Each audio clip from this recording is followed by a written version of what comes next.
Jamal, obviously a big opportunity here, right? UFC main event. What's the feel like for you right now? I'm feeling good. I'm feeling locked in. Training, everything went good. I'm happy. I got my son here with me. And, we're just taking in the whole fight week and the experience and everything that just happened. That's awesome. Is this the first time you brought your son, or do you usually bring him? No, this is his first time coming. His first time coming out, checking out, seeing what his dad does, getting a feel for it, leaving the Midwest and stuff like that. So, that's cool. It's good. Was that always the plan, or did it change once you got to main event, or? No, he was coming the whole time. He was going to come the whole time. So just it being changed to a main event just made it that much better of an experience. That's awesome. What was the decision like to bring for this? Why this fight? It's time. He's getting older. It's his birthday a couple days after the fight, so I figured that'd be a nice little birthday experience for him and stuff like that. And I love being around my kids. I have travel anxiety. Like anytime a fight comes up, anytime I have to leave, it's kind of anxiety. So him being here helps. I was gonna say it's kind of early in fight week, but does it feel better, like just having around, like a little bit more normal, maybe? Yeah, it's just all about just like getting set in and things like that. Cool. Well, I know this kind of a late change to the main event, but does it feel different at all? I mean, you've had some attention all the way through your career, but does this have a different feel to it or anything? It's just the acknowledgement of the spotlight is a little brighter. It's a bigger spot. It's a main event spot, so you're expected to deliver. But other than that, I always deliver, I feel like. So I don't feel any different. It's just approach it like I always do.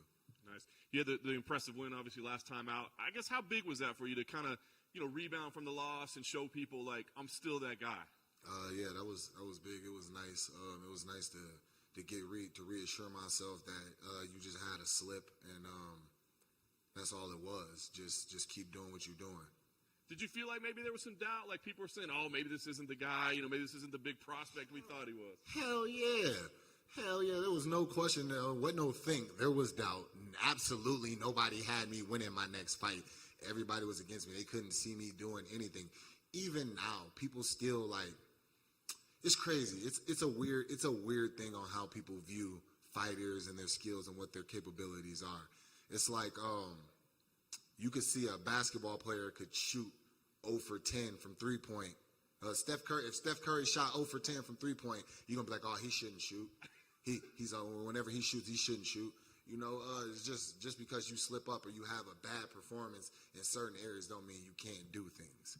You know what I'm saying? It's a great way to put it. Quick turnaround here. Was that important to you to kind of build off that one right away? Yeah, it's always good to turn around and get right back in there. Same fields where everything just feels normal, feels smooth, and everything like that. Nice. Talk about Johnny Walker. It's kind of interesting, right, what you just said. I mean, he was the guy, right? He was the guy that everybody's like, this is the next big thing. Then he has a couple setbacks, and now people are saying, oh, is he any good or not? So what do you think of him as an opponent? I think he's a good opponent. I think he's big. He's explosive. Most of the dudes that are talking about him, he knock you the fuck out. So what's the point? What's the point of even whatever? But yeah, he's a talented dude. You know what I mean? And he's still young. You know what I mean? He's still got time to grow, still got time to experience things. He's got a crazy ass personality, mindset, and things. So he just has fun. Those are dangerous people. I just got to come in and do me, lock in like I know I can, and show my skills. And I think my skills are just levels above. Do you have to do anything special to get ready for him? Because he's capable of doing just bizarre, crazy stuff that you don't see from other people. Like, do you do anything special in preparation to get ready for that? You do see that stuff, though. The spinning back kick, that's the shit you see in training. You know what I mean? Like whenever you're in there, the guy gets tired, he starts doing stuff like that, So, yeah, it's something to be aware of, but it's not something that I'm just going to go be like, all right, I'm going to build this whole thing around this, and I have to stay. Nah, bro, I'm going to do me. Nice. Do you tell your training partners, though, like when you're sparring, like to just be as wild as you possibly can? No, I tell them, do you. Because the thing, everybody has something that's unique to them.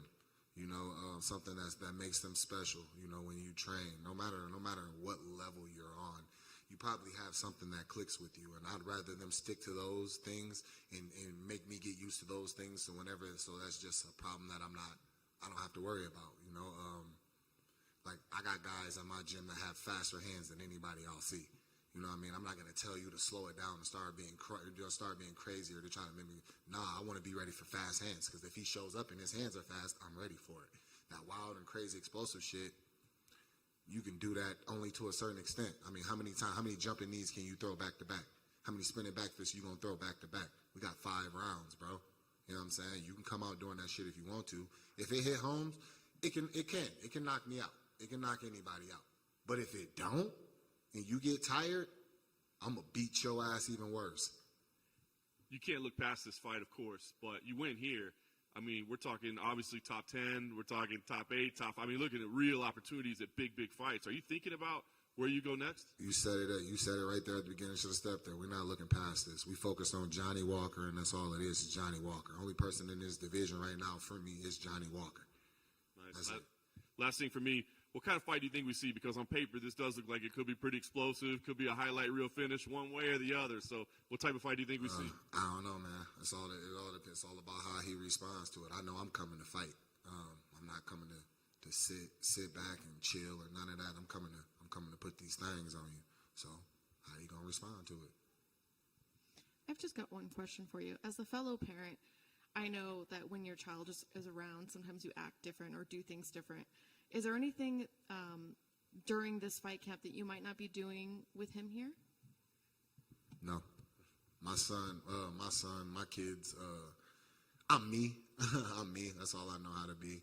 And I'm very big on being yourself. So I take my kids for how they are, and my kids know who I am because I'm myself at all times. Thank you.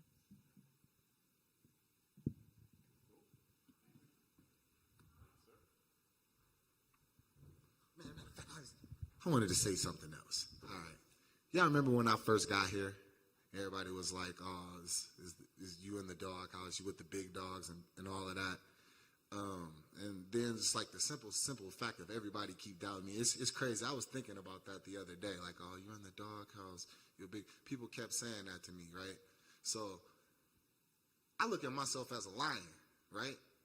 So if you was a lion, if you looking at yourself and you're lying, everybody telling you in the doghouse. If you looked out in your backyard and you seen your dog out there with a lion, who you worried about? You worried about your dog or you worried about the lion?